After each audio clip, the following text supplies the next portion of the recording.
On a cold March night in 2002, the streets of Anacostia, Washington, D.C., swallowed a truth the city wasn't ready to face. The wind carried the hum of traffic and the echo of laughter from a nearby bus stop, the kind of ordinary night people never expect to remember. But this one would never be forgotten. Alyssa Monroe was 22, full of grit and fire. She worked late shifts at a local diner off Good Hope Road, saving every dollar to finish her journalism degree at Howard University. She wasn't a dreamer in the fragile sense. She was the kind of young woman who fought for every inch of progress she had. Her coworkers called her Miss Determined.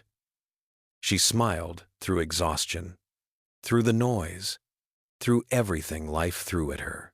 That night, she clocked out just before 11:30 p.m., tying her scarf against the biting air.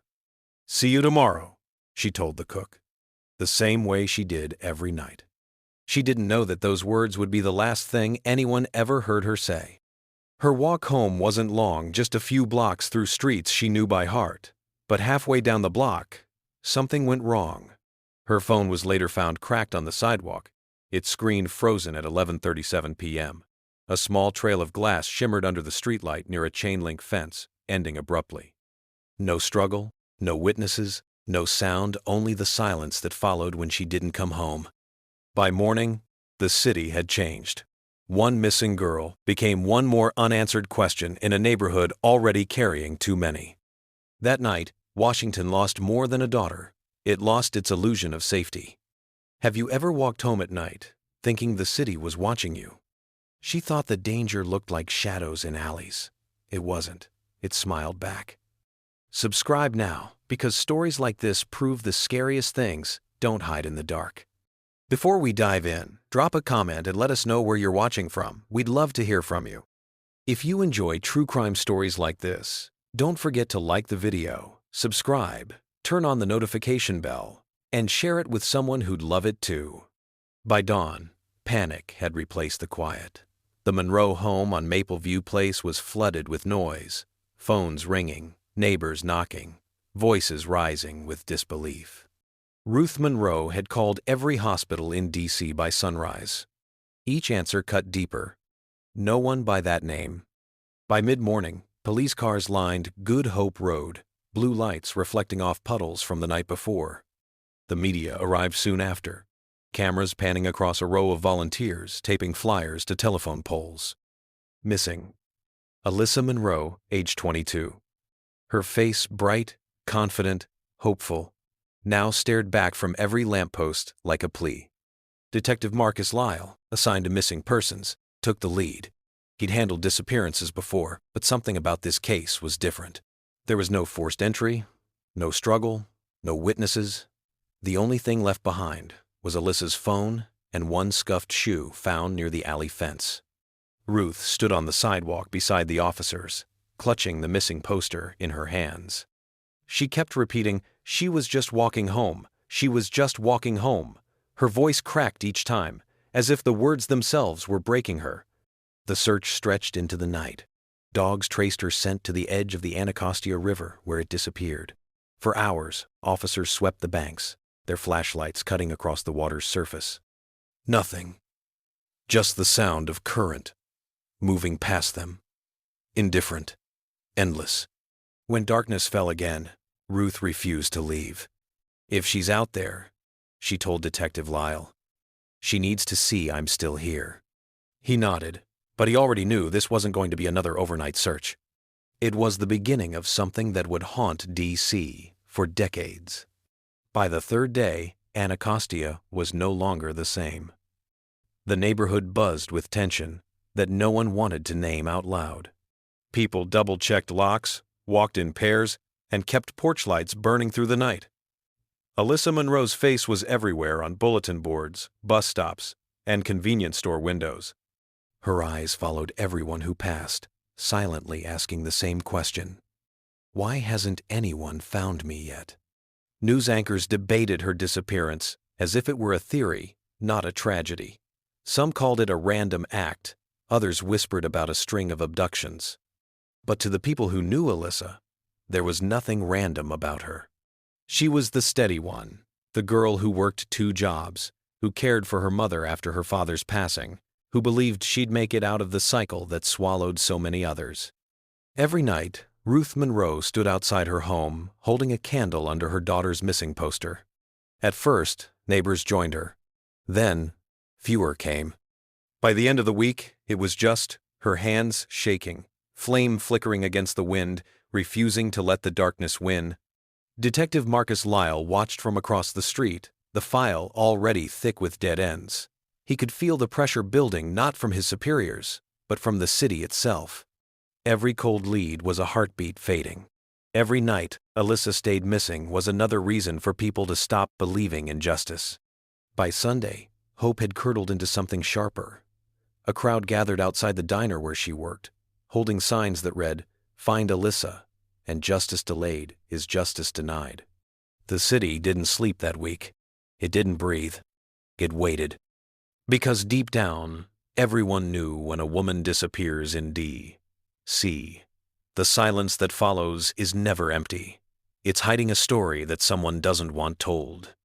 Detective Marcus Lyle was not new to tragedy, but something about Alyssa Monroe's disappearance hit differently. He wasn't just chasing another case, he was chasing a ghost that had a mother waiting on the porch for it to come home. From the start, the investigation felt cursed. Every lead arrived promising. Every one died in his hands. He began with the diner staff, Alyssa's co-workers, the last people to see her alive. None of them had noticed anything unusual. No arguments, no threats, just her usual goodbye and the sound of the door closing behind her. Then came the interviews with her friends and family. Her mother, Ruth, trembled through every word, clutching a photo like it was her daughter's heartbeat. "She was supposed to call me when she got home," she said. "She never missed that call." When they reached Terrence Holt, Alyssa's ex-boyfriend, the tension in the room shifted. Terrence was calm, almost too calm. He said they hadn't spoken in months, that the breakup was mutual. But when Lyle pressed him on where he was that night, his story faltered. He claimed he was home watching TV alone, no witnesses, no receipts. They searched his apartment, nothing. No fibers, no traces, no signs he'd ever seen her that night. Still, Lyle couldn't shake the feeling that Terrence knew something he wasn't saying. "You ever wonder," Lyle asked during the second interview, "why you're the only one who doesn't seem worried she's gone?" Terrence didn't answer. He just stared, his jaw locked, his pulse steady. Then came the rumor. A black SUV seen idling near Good Hope Road around the time Alyssa vanished. Witnesses disagreed on the details. Some said it was tinted, others swore it was gray. One woman claimed she saw a man smoking inside it, just watching.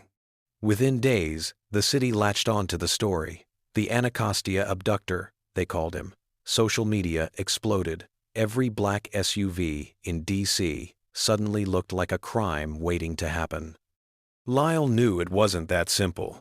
But the public wanted a monster, and the media was happy to give them one.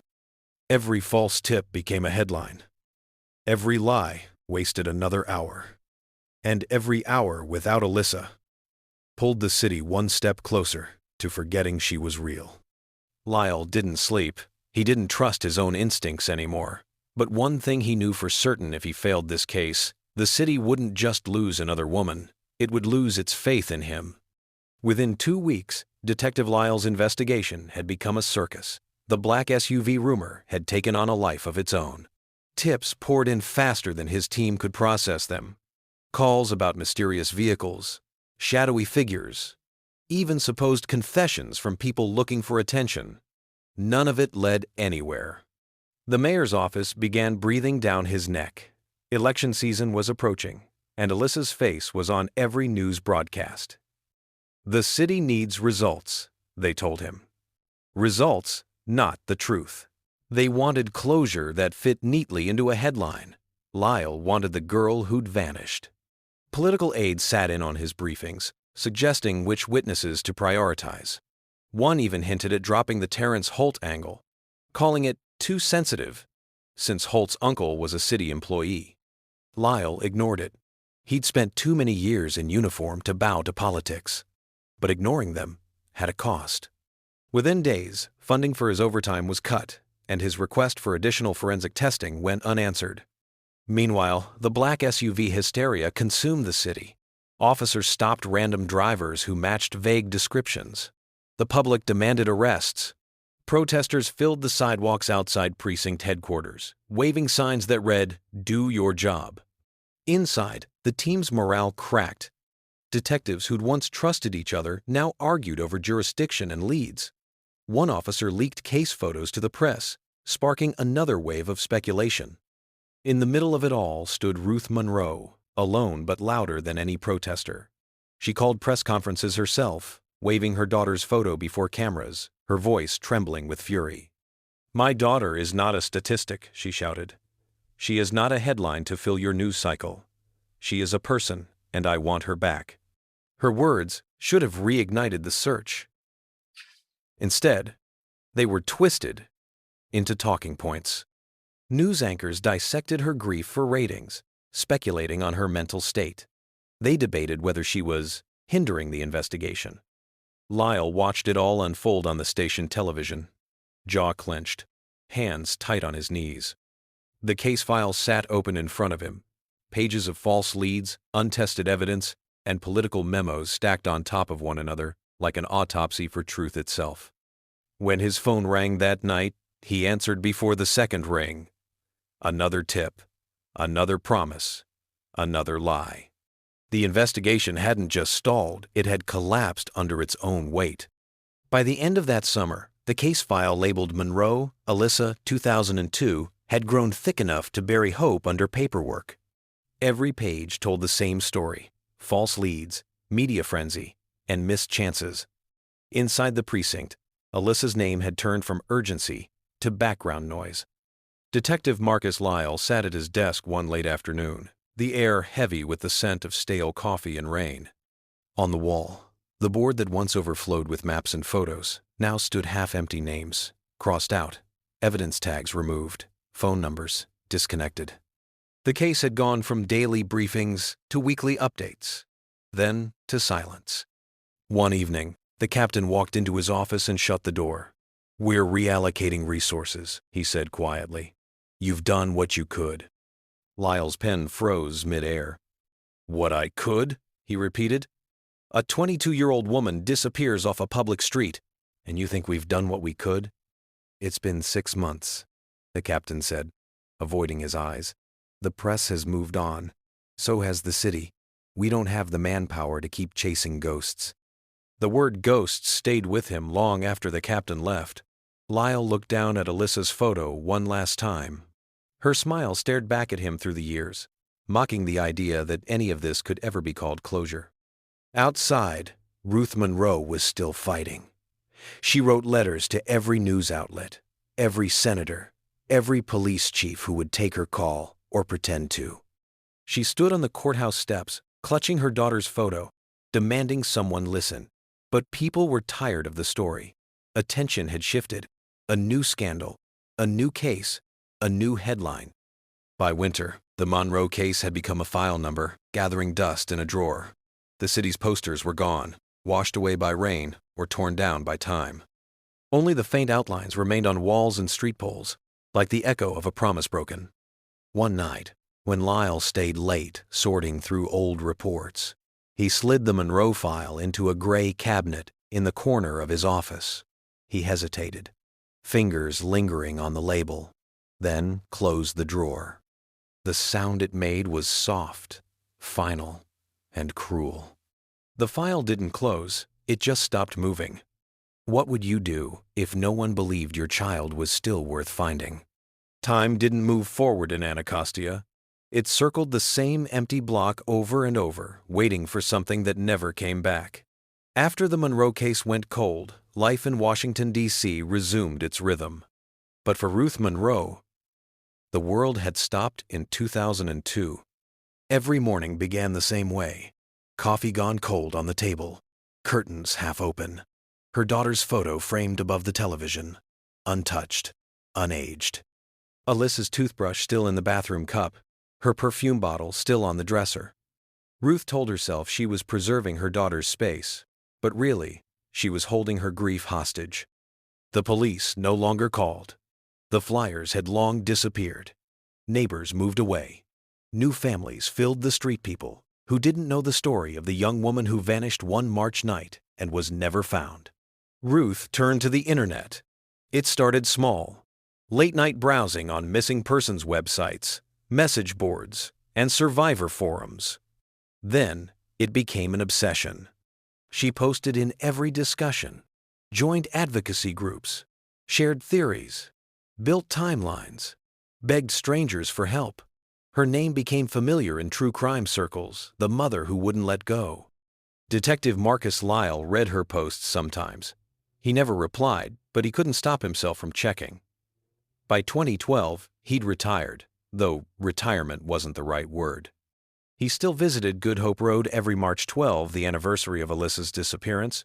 He'd stand there as the city moved around him, cars passing, children laughing, unaware of what that street had taken. He'd light a single candle near the fence where her phone had been found, and then he'd walk away before anyone could see him. Each year, that ritual felt heavier. The case wasn't just an old file anymore. It had become a shadow stitched into the city's memory. Meanwhile, Anacostia began to change. New shops replaced boarded windows. Cafes appeared where corner stores once stood. Real estate prices rose. The headlines called it renewal, but those who remembered called it forgetting. The place where Alyssa vanished became another up-and-coming neighborhood, its history buried under fresh paint and new money. Still, every few years, someone would mention the name Alyssa Monroe. Kids whispered about her story, the girl by the bridge. They said her ghost wandered the riverbank, waiting for someone to bring her home. The city had turned her into folklore. For Ruth Monroe, that was worse than death. Legends can't be found. Legends can't be buried. Legends don't come home. She'd kept the light on for 20 years, hoping it would lead her daughter back. But the only thing that ever returned was silence. Do you think time heals, or does it just cover the wound? Marcus Lyle retired from the force in 2015, but retirement never really came for him. He still kept his badge in a drawer, not because he needed to remember who he was, but because it reminded him of the one thing he hadn't done to bring Alyssa Monroe home. His house on the outskirts of the city was quiet. No family, no photographs, no laughter, just the sound of the old ceiling fan and a wall covered in old case notes. He told people he'd moved on, that he was enjoying his time off, but every year on March 12th, his routine betrayed the lie. He'd drive down Good Hope Road, park by the curb, and sit in silence. He always brought a single white candle and a lighter that barely worked. He'd light the wick, watch the flame flicker in the cold wind, and whisper under his breath, "I'm still looking, kid." Then, he'd blow it out and leave before sunrise, disappearing into the kind of anonymity only failure can give. He still remembered Ruth's voice from that last meeting, hoarse, angry, desperate. You were supposed to protect her. She was right, though neither of them said it again. Some cases close with satisfaction. Others stay open in your bones. After Lyle left the department, he donated his files to the new cold case division being built in 2022. It was mostly for formality, but a small part of him hoped someone younger, sharper, might see what he missed. He didn't expect Detective Imani Rivers. She joined the D.C. Metropolitan Police. That same year, a second-generation officer, methodical and relentless, known for solving cases others had written off. When the cold case archive was reopened for digital conversion, she was assigned to review the forgotten files. Among them was a weathered folder labeled Monroe A. It was thick, disorganized, and heavy, with the weight of 2 decades of failure. But Imani didn't see that she saw potential, a story that had been abandoned mid-sentence.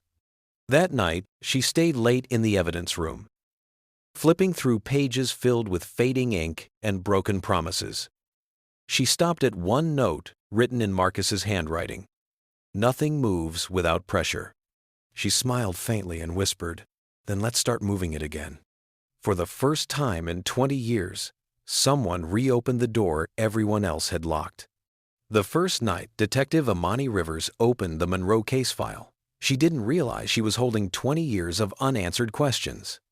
The paper smelled faintly of dust and ink, like time itself had been trying to keep its distance. She laid everything out, on the long evidence table, witness statements, grainy photos, maps of Good Hope Road, marked in red pen.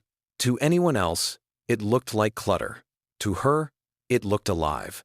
She noticed how the reports from 2002 were typed in different fonts, different voices, proof of too many hands, and not enough focus. Police notes contradicted each other, timelines overlapped, and one detail kept jumping out. Fragment. Fiber. W. Hair. Untested. The bag number was smudged but legible. The sample had been logged and forgotten, stored for 2 decades in a warehouse basement. It hadn't been touched since the day Alyssa vanished. Imani made a call to the evidence division. "I want that fiber," she said. The clerk on the other end hesitated. "Ma'am, that case is from 2002. You really think there's anything left to test?" She didn't blink. "If it's still here, there's something left to say." The next morning, she stood in front of a steel cabinet, labeled Archive 17. Inside was a small plastic envelope, the seal intact, the tag marked Monroe, the 12th of March 2002. The fiber was barely visible, a faint thread caught on a single hair. It wasn't much, but it was more than the case had seen in 20 years. Imani logged the sample for transfer to the forensic analysis unit. As she filled out the paperwork, she noticed a note clipped to the original evidence sheet, Marcus Lyle's handwriting again. It read, "If this ever finds an answer, tell Ruth we never stopped trying." She stared at the words for a long time before whispering, "I'll make sure she knows." That night, she reopened her caseboard.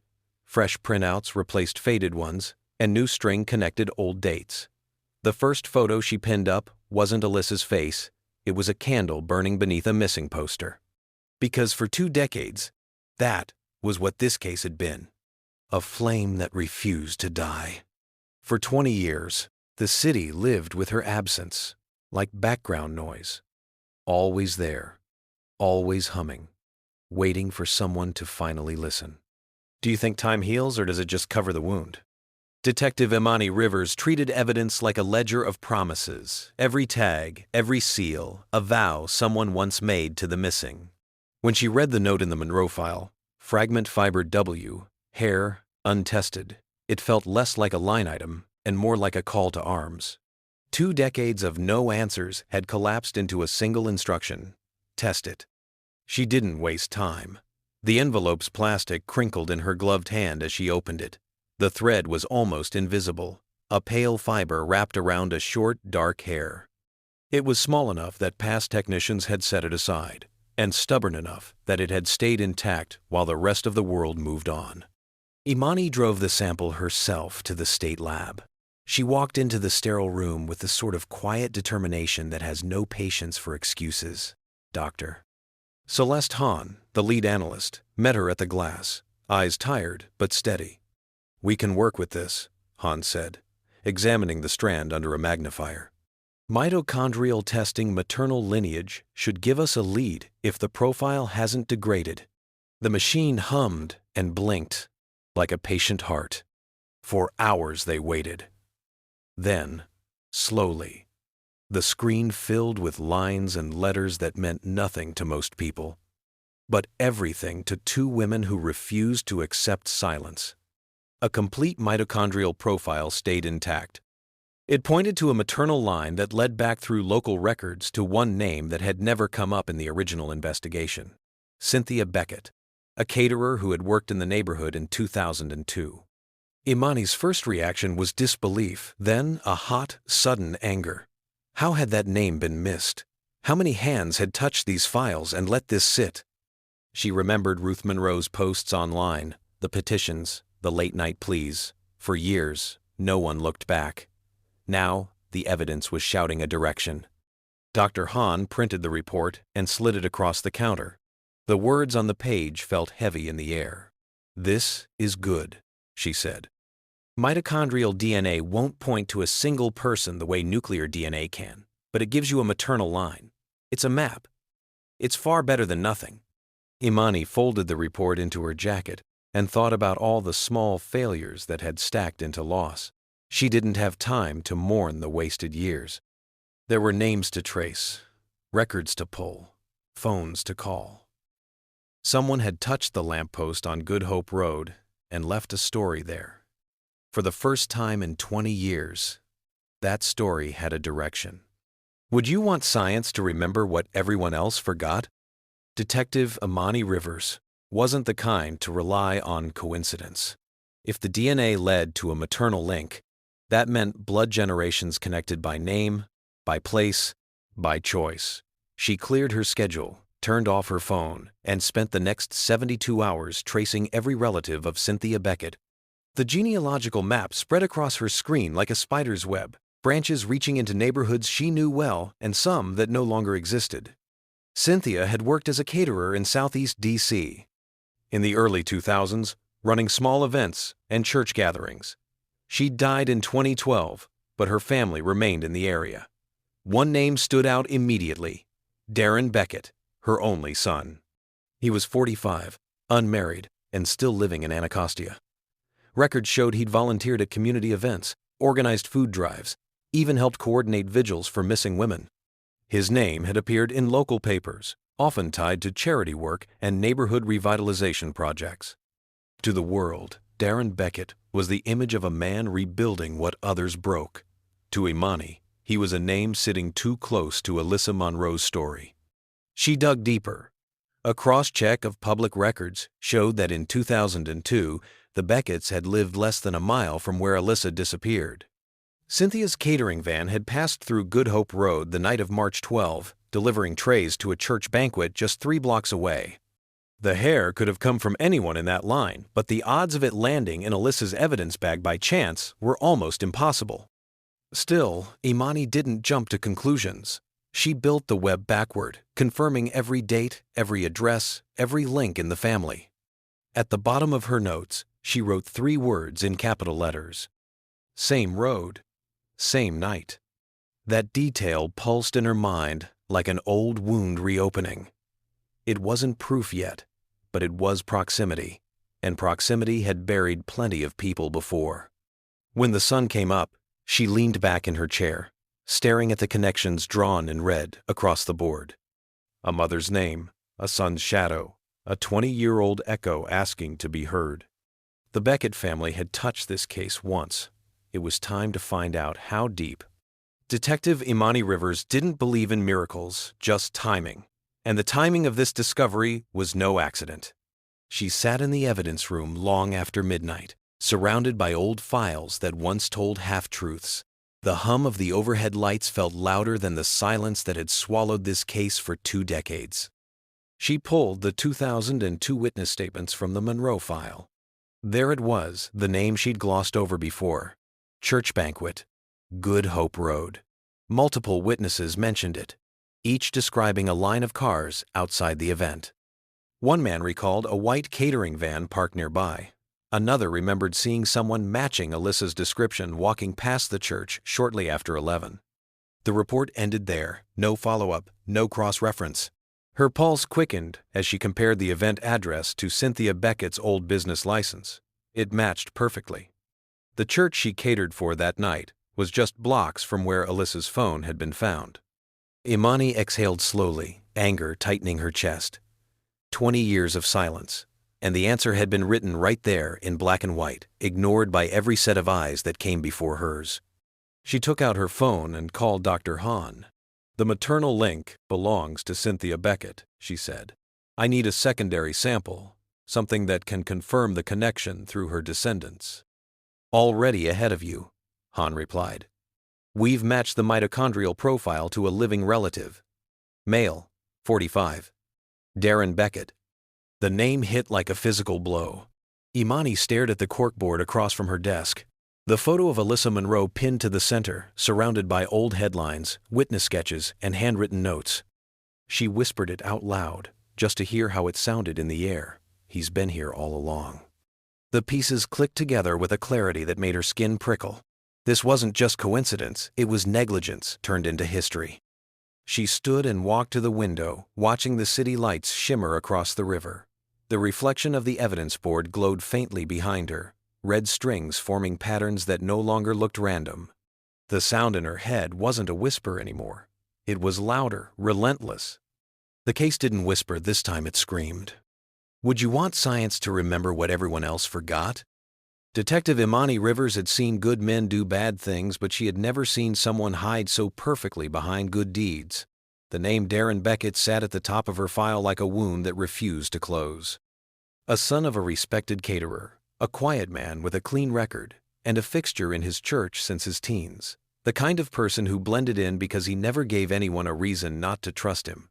On paper, Darren was the last person anyone would suspect. He organized food drives, delivered meals to the elderly, and helped with youth mentorship programs. There were photos of him at charity events, his smile steady and modest. The press had once called him Anacostia's favorite son.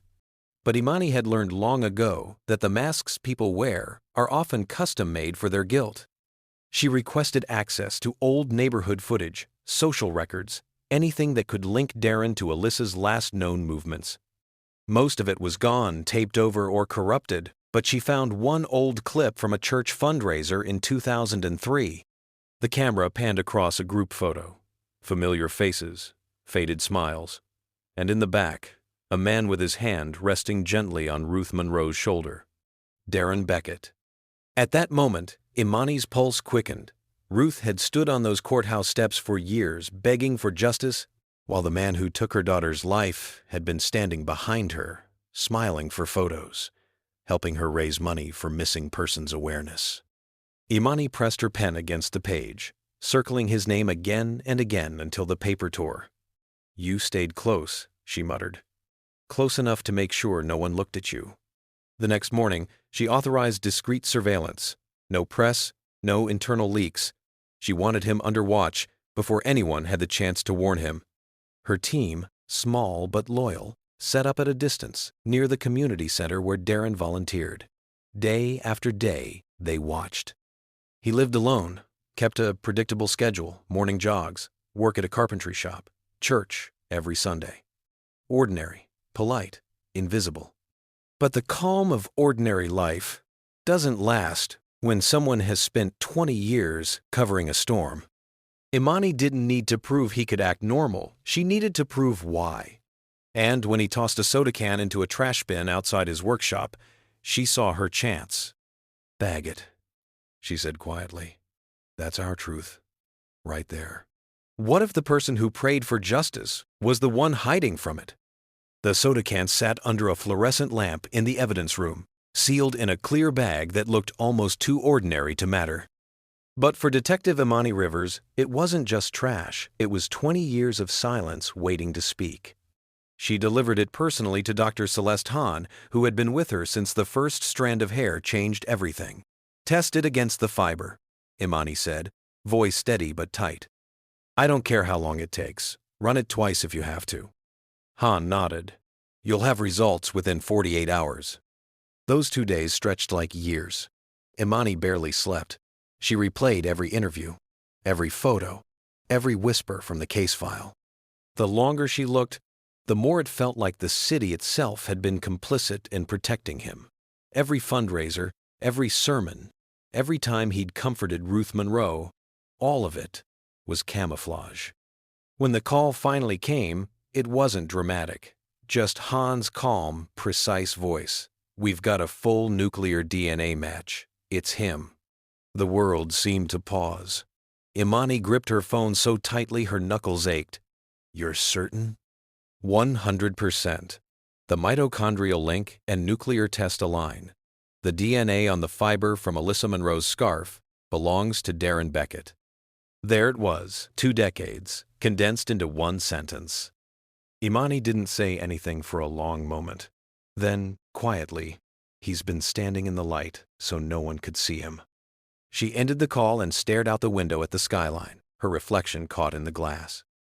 Somewhere out there, a man who'd built his life around being trusted was sitting in a workshop, humming hymns, polishing wood, and pretending he was innocent.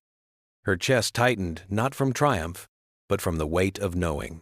She thought of Ruth, who had prayed for strength, of Marcus Lyle, who had carried guilt into retirement, of Alyssa, who had only wanted to walk home. Imani whispered to herself, "We found you, Alyssa." Then, almost in a whisper that only the empty room could hear, "And we found him too." The next step wouldn't be quiet. It would be justice turning its face back toward the truth it had ignored. The truth didn't arrive with celebration. It came with a heaviness that sat deep in Detective Imani Rivers' chest. The report on her desk said it all.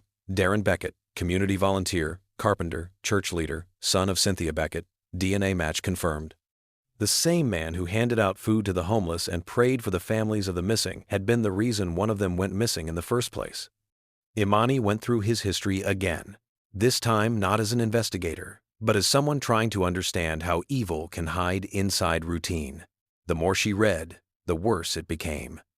Beckett had been part of neighborhood watch programs, charity committees, and the annual Justice for the Missing rally events where Ruth Monroe herself had spoken, sometimes standing only a few feet away from him. He'd even visited her home once, offering to help fix her porch light. Ruth had written about it years later on a forum post Imani found buried online. A kind man from church stopped by, said he wanted to help. His name was Darren, I think. Imani's jaw tightened as she reread the post. The porch light, the one Ruth had kept lit every night for 20 years, had been repaired by the man who made sure her daughter never walked home again. She pressed her palms against the desk and closed her eyes. This wasn't just a case anymore. It was betrayal layered inside mercy. A wolf that never needed a disguise because the sheep had invited him in. She called her superior, Captain Ruiz, that afternoon. "We have our man," she said flatly. "I want to move on surveillance and prepare the warrant." Ruiz paused. "You're sure?" 100%, Imani replied. "And Captain, he's not just in this community, he is this community." When the call ended, Imani sat alone in her office. The window reflected her outline against the city lights. She saw her own face next to Alyssa's on the evidence board, both staring back at the same truth. Good men aren't always good. She whispered the words, each one cutting through the still air. The man who led prayer circles for her mother had been the reason she prayed. What if the person who prayed for justice was the one hiding from it? The morning they came for Darren Beckett, Washington, D.C., was half asleep. The streets of Anacostia glowed dimly under a gray sunrise. The city, unaware that its illusion of goodness was about to collapse. Detective Imani Rivers stood at the edge of the block, her eyes locked on the small brick apartment at the corner of 13th and W Street, where Beckett had lived quietly for years. Her team surrounded the perimeter. No sirens, no lights, no warnings. Just quiet steps and steady breath. Imani gave the signal. Go. Officers moved with purpose, 2 at the front, 2 at the rear. The door opened without struggle. Inside, Beckett stood in his work clothes, coffee steaming in his hand, as if this were any other morning. He didn't reach for a weapon, didn't run, didn't even ask why they were there. "You know why we're here," Imani said, her voice calm, deliberate. He nodded once, almost with relief. "It's about her, isn't it?" Imani stared at him. Alyssa Monroe. The cup slipped from his hand and shattered across the floor. For a moment, he didn't move. Then, quietly, "I thought you'd never come." The team cuffed him without resistance. No shouting, no chaos. Just the sound of the cuffs clicking into place and the heavy stillness that followed. As they walked him out, neighbors began to gather, startled faces peering from windows, phones in hand, confusion turning into disbelief. The man they'd trusted for 2 decades, who'd led fundraisers and handed out Christmas meals, was being led into a police car in silence. Inside the apartment, detectives began their search. The living room was lined with neat stacks of old church flyers and newspaper clippings, stories about missing women, vigils, and prayers for justice. On the bookshelf sat a small glass jar filled with river pebbles, each one labeled with a date. In the top drawer of his desk, They found a gold bracelet engraved with 2 letters, A, M. Imani stared at it for a long time, her chest tight with rage and sorrow. She'd seen evil before, but this was different. This was polished, patient, rehearsed. When the forensic photographer lifted the bracelet into evidence, the light caught the engraving and cast a reflection across the room, soft, golden, haunting. Imani whispered under her breath, "We found you, Alyssa." What if one trace of touch could rewrite history? The interrogation room was cold, washed in pale light. Darren Beckett sat across from Detective Imani Rivers, hands clasped tightly on the table, his fingers twitching every few seconds. He looked smaller now, not in body, but in presence. The calm mask he'd worn for 20 years had begun to crack. Imani placed the gold bracelet on the table between them, the engraved letters facing him. "You know whose this is?" Beckett stared at it for a long moment, then nodded slowly. "I kept it," he said. His voice was quiet, almost childlike. "It was supposed to remind me to pray for her." "Pray for her?" Imani's tone sharpened. "You took her life. You buried her near the river. You stood beside her mother and prayed for your own forgiveness." He flinched, but didn't look up. "It wasn't supposed to happen," he whispered. "She was walking home. I offered her a ride. I'd seen her before, at the diner. She said no. I thought she didn't understand that I was just trying to help." His words began to stumble, unraveling the lie he'd lived behind for 2 decades. "She got scared when I got out of the car. I grabbed her arm to stop her, but she screamed. I panicked. It just happened so fast. I didn't mean to hurt her." Imani leaned forward. "You forced her. You chased her." Beckett's voice cracked. "She fell. I tried to wake her up, but she wasn't moving. I thought, if I just put her somewhere peaceful." "Peaceful?" Imani's voice cut through him like glass. "You left her under a bridge by the Anacostia River. You buried her like trash. Then you spent 20 years pretending to be her savior." Beckett pressed his palms to his face, shaking, tears spilling between his fingers. "Every time her mother looked at me, I wanted to tell her. I almost did, but she forgave everyone, and I couldn't stand the thought of her looking at me differently." Imani stood, pushing the chair back slowly.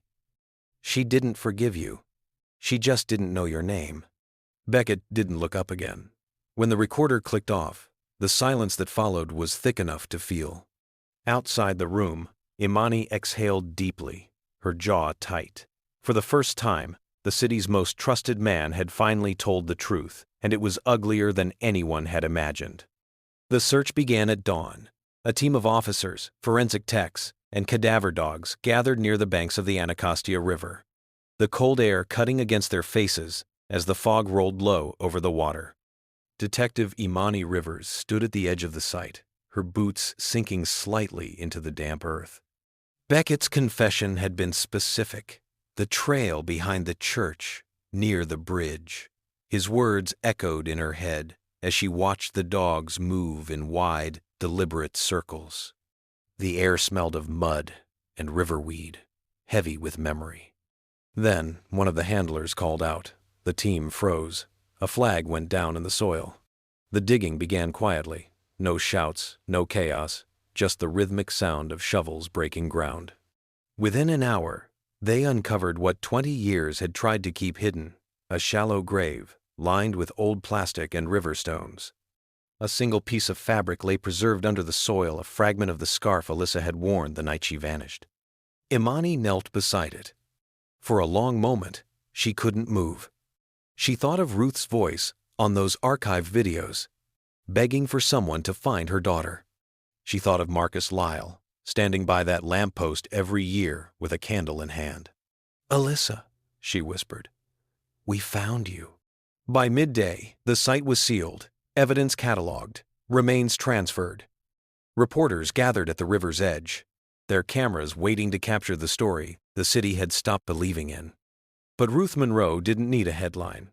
She arrived quietly that evening, escorted by Imani. She stood at the edge of the water, her cane sinking slightly into the soft earth. The wind tugged at her hair, but she didn't move. Imani handed her the gold bracelet recovered from Beckett's apartment. Ruth held it to her chest, her lips trembling but her voice steady. "You're home now," she whispered. The river carried the words away, soft and certain. When night fell, the team left candles under the bridge where Alyssa had been found. Their light reflected in the rippling water, small, steady, eternal. The light under the bridge burned one last time, then turned to remembrance. He looked like everything right with the world, but he was its rot. Think you can spot evil when you see it? Subscribe or stay blind to what hides in plain sight. The trial of Darren Beckett began on a cold January morning in 2024. Outside the courthouse, the air hung heavy with expectation. Reporters gathered shoulder to shoulder, microphones pointed like weapons, waiting for sound bites from lawyers and families. Inside, however, the silence felt sacred. The kind of silence born not from peace, but from the gravity of knowing the truth, had finally clawed its way to the surface.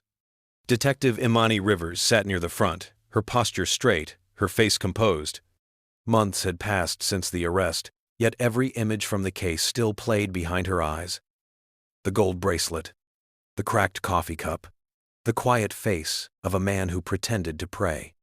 At the defense table, Darren Beckett sat motionless. He wore a gray suit, his hair cropped short, his hands folded in his lap. When the judge asked for his plea, his attorney rose and spoke for him. "Your Honor, my client submits an Alford plea acknowledging that the evidence against him is sufficient for conviction." The words landed like a dull hammer against the room's heart. No confession, no apology, just an admission that truth existed, even if he couldn't bear to speak it. From the front row, Ruth Monroe clutched a framed photo of Alyssa, her knuckles whitened around it, the glass trembling slightly as she exhaled through clenched teeth. For her, this wasn't justice, it was survival. When it came time for testimony, Dr. Celeste Hahn took the stand. The courtroom lights caught her glasses, reflecting the quiet certainty in her eyes. She spoke in measured tones, walking the jury through 20 years of science condensed into minutes. "The sample recovered from the crime scene was small," she explained, gesturing toward a projected image of the DNA strand. "But even after decades, molecules hold memory. They carry the truth in silence until someone asks the right question." She paused, then looked toward the jury. "Even after decades," she said, her voice steady. "Truth breathes through molecules." The jurors leaned forward, every one of them caught in the gravity of her words. Next came Imani. She recounted the case step by step, how it began as a whisper in a forgotten file and ended with a scream in the dark. When the prosecutor asked what justice meant to her, she hesitated, then answered simply, "Justice isn't vengeance. It's endurance. It's refusing to stop when everyone else does." Across the aisle, Darren stared straight ahead, eyes hollow, expression unreadable. When closing arguments ended, the judge read the sentence aloud. "Life imprisonment, without the possibility of parole." Ruth bowed her head as the gavel struck once. The sound echoed like thunder across decades of waiting. But it didn't feel like an ending, it felt like a release. When justice finally speaks, does it heal or does it just remind? When the verdict broke, the city reacted like a body finally exhaling after years of holding its breath. Some called it justice, others called it overdue. But in Anacostia, the news didn't bring cheers, it brought stillness. People stood on sidewalks, eyes fixed on the courthouse broadcast, as if silence was the only sound worthy of what had been lost. Inside, Ruth Monroe remained seated long after the courtroom emptied. She didn't cry. Her tears had long been spent. Instead, she traced her fingers over the frame of Alyssa's photo, whispering words only a mother could speak to the child she'd waited decades to bring home. "She's free now," she murmured. "So am I." Imani stood a few steps away, unsure whether to approach.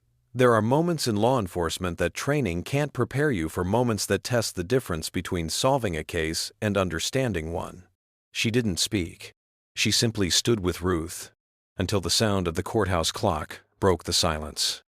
Outside, a small crowd gathered as reporters swarmed the steps. Questions filled the air. "How do you feel, Mrs. Monroe?" "Detective Rivers, what's next for you?" But Ruth didn't stop for them. She just held Alyssa's photo close and walked past, her steps slow but steady. Later that evening, Imani drove to the Anacostia River. The site was quiet again, reclaimed by water and time.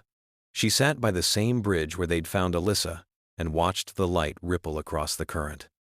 It looked peaceful now, an apology in motion.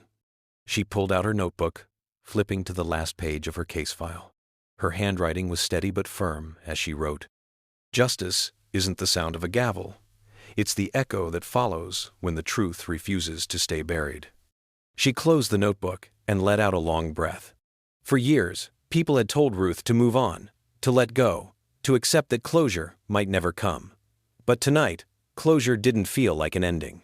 It felt like the beginning of remembering differently, without fear, without shame, without doubt.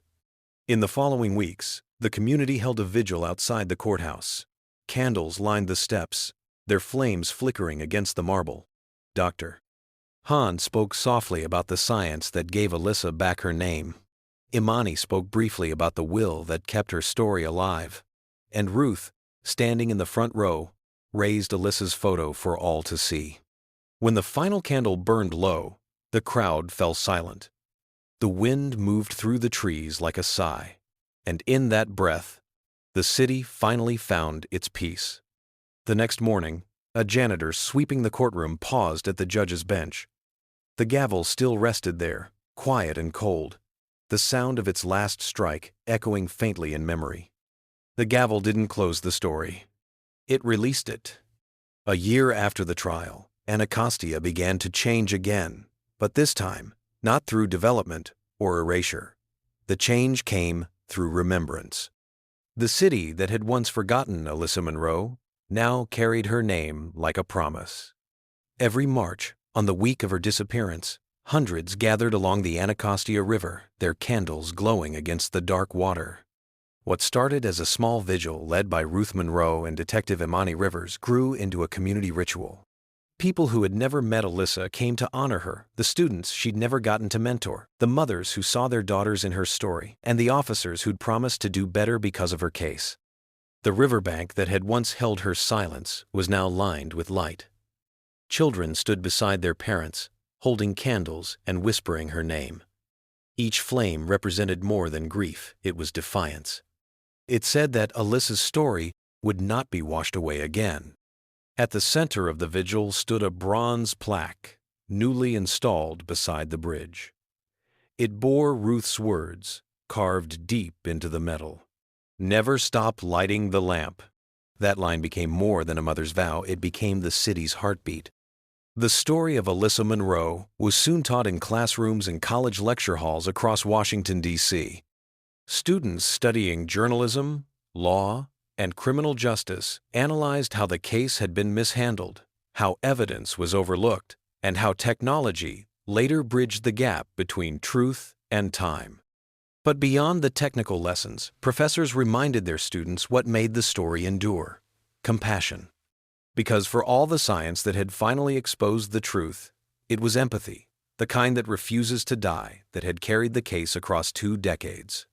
Detective Imani Rivers was honored statewide that same year.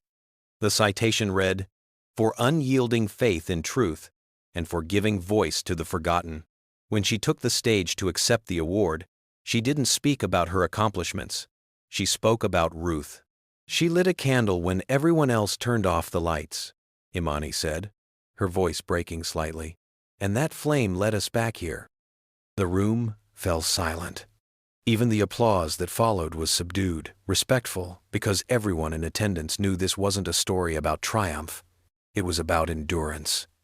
Meanwhile, Ruth continued her quiet work. She helped other families navigate the same painful waiting she had endured. She answered letters from strangers across the country, mothers, fathers, siblings who'd seen their own heartbreak reflected in hers. Her dining table, once covered in missing posters, was now piled with thank you cards and photos of found loved ones. And every night, before going to bed, she lit the same lamp she'd kept burning for 20 years. Its glow reached through her window, casting a soft light across the street. Neighbors said it looked like hope sitting quietly in the dark. One reporter once asked her if she'd ever forgive Darren Beckett. Ruth didn't hesitate. "Forgiveness isn't my job," she said. "Remembering is." Across the city, murals began to appear. Alyssa's face painted in color, her smile restored. The words, "Justice lives here," stenciled beside her image. Bus stops carried her story. Local journalists retold her case in podcasts and documentaries. But through all the noise, Ruth and Imani kept it simple. They said the same thing at every interview, every memorial, every gathering. She wasn't a headline. She was a person, and people deserved to be found. In the months that followed the first vigil, Detective Imani Rivers found herself visiting the Anacostia Bridge more often than she expected. She never brought flowers, never stayed long, just stood quietly, watching the water move beneath her feet. To most, it was just another stretch of the river. But to her, it was the line between loss and redemption, between what was taken and what was finally returned. Her career had changed after Alyssa Monroe. Awards, promotions, recognition, none of it mattered as much as the lesson the case had taught her. She'd come to realize that every investigation begins with evidence, but only ends with empathy. Machines might catch what human eyes miss, but it takes compassion to keep searching after the trail goes cold. She kept one photograph from the case in her office, not of the crime scene, not of Beckett's arrest, but of the vigil. Hundreds of people, candles in hand, standing shoulder to shoulder in the night. She often looked at it before starting a new case, reminding herself why she still did the work. Down by the river, the city had built a small memorial garden. Every March, families of the missing gathered there, not just to remember Alyssa, but to honor all the names that had been lost to time. Among them, Ruth Monroe stood as a quiet symbol of endurance. She didn't speak at every event anymore. Her voice had softened with age, but when she did, her words carried the same strength they always had. "She never gave up on coming home," Ruth said one evening, her voice trembling, but sure, "and neither did we." The crowd stayed silent for a moment before hundreds of candles lifted into the air again, their flames trembling in unison against the dark. That night, Imani stayed behind after the crowd dispersed. She walked the path along the water where the candles had been placed and stopped beneath the plaque that bore Ruth's words, "Never stop lighting the lamp." She ran her hand across the cold metal, feeling the carved letters beneath her fingertips. The same line that had once been a mother's plea had become a promise kept. Imani looked up toward the bridge lights shimmering across the river's surface. She whispered softly, "Technology solves, but empathy heals." In that moment, she understood that Alyssa's story had never really ended. It had simply changed form. It lived in every light that flickered in the dark, in every case reopened by a detective who refused to quit, in every mother who still kept a lamp burning in her window. Ruth Monroe passed quietly 2 years later. At her funeral, the same community that had once searched for her daughter filled the church pews to honor her legacy. They placed a single candle on her casket, its flames steady, refusing to bend to the draft. The following spring, a new plaque was added beneath Alyssa's memorial. "For Ruth Monroe, who taught us to keep the light alive." When night fell, the city lights shimmered across the Anacostia skyline, flickering like candles carried by unseen hands. A soft wind swept through the bridge, carrying the faint chime of a bicycle bell, the same sound that had once echoed through Alyssa's final walk home. In a city of millions, one young woman refused to be forgotten. And because she held on, so did justice.